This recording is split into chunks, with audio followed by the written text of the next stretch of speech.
ঈদের আগের দিন সকালে সদরঘাটে যাত্রী চাপ থাকলেও দুপুরের পর তা কমতে থাকে। তাই শেষ বেলায় নির্বিঘ্নে ভোগান্তি ছাড়াই নৌপথে ঘরে ফিরেছে মানুষ। লম্বা ছুটির কারণে এবার নৌপথে শুরু থেকেই যাত্রী উপস্থিতি ছিল কিছুটা কম। ঈদ যাত্রায় এবার বড় ধরনের বিশৃঙ্খলা হয়নি সদরঘাটে। যাত্রীরা বলছেন, পরিবার, স্বজন আর বন্ধুদের সাথে ঈদ করাটাই আনন্দের। তাই কষ্ট হলেও বছরের এই দিনটি স্বজনদের সাথেই কাটাতে চান। সকাল থেকে এখন পর্যন্ত 100টিরও বেশি লঞ্চ ছেড়ে গেছে নৌপথের বিভিন্ন রুটে।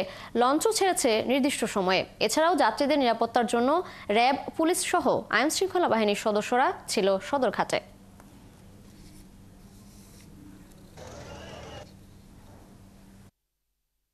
ওই সময় তো পা রাখার জায়গা ছিল না ভাই, ওই সময় যাওয়ার সময় খুব কষ্ট হতো।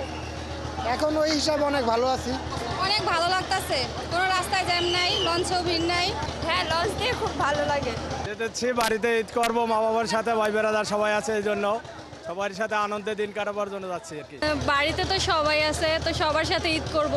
তো দেখা যায় গাড়িতে অনেক কষ্ট হয়ে যায় যাওয়ার জন্য, এর জন্য এইভাবে যাইতে হইতেছে।